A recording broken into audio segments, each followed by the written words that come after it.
I've always known that putting a stained glass block on top of a beacon changes the color of the beam. What I didn't think of until today was to use that simple fact to build some sort of a light show. But before we get the party started, I'd like to point out two things.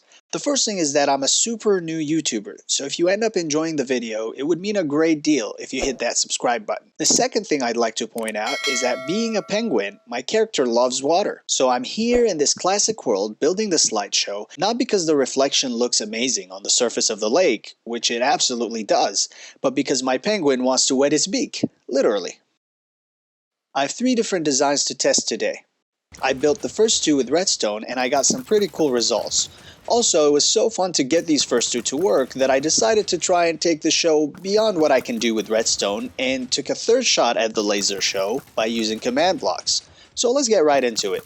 The first contraption works by having a rail go over a line of beacons with detector rails over each individual beacon. From there, we simply have to connect a piston and a block of stained glass at an angle facing the beam. This way, whenever the minecart passes over a beacon, it will trigger the piston and change the color of the beacon beam. So let's go ahead and place a minecart right here and see how this one works.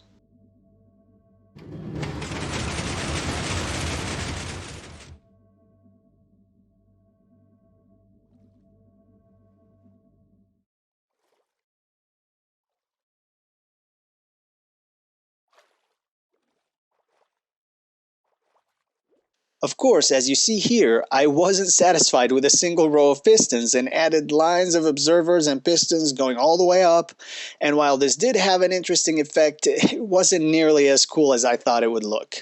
So if you'd like to try this, I'd start with just a row of pistons first, create a pattern that you like, and then carefully add extra pistons to do specific things, rather than this crazy jumble we see here. I also turned off the shader because for a second there it looked like nothing was happening with the shader and all these colors changing at once. It wasn't able to catch up with the changes. Now, since the first contraption depended on a minecart, I didn't need to do anything to have it play repeatedly. For this one, I simply added a line of repeaters that gives the colors enough time to reach the end before starting right back up.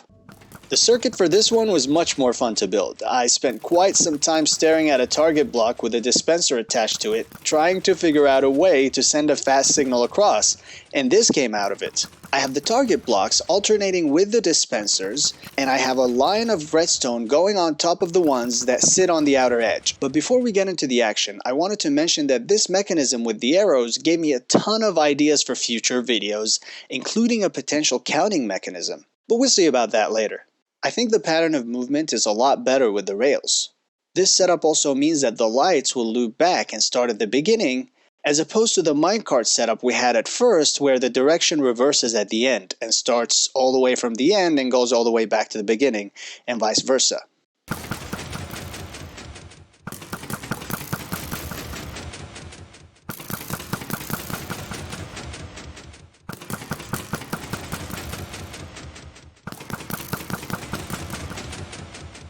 And since, as you know, I love to play with command blocks, I decided to try the same idea with some commands.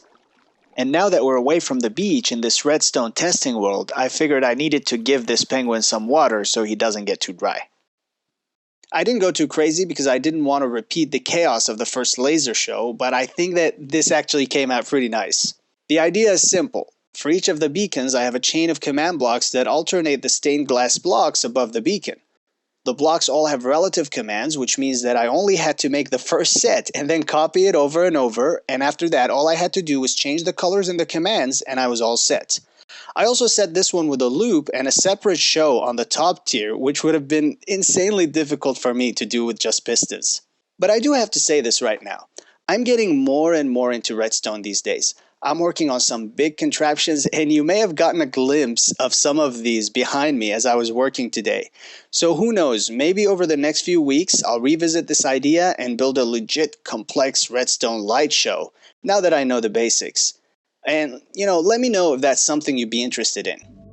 And finally, I'd like to say that you are an amazing person for watching this video all the way through to this point after I've been ranting and ranting. So I'll remind you just one more time to hit that subscribe button if you haven't, because I'm definitely putting up a new video tomorrow at 12 p.m. Central Standard Time.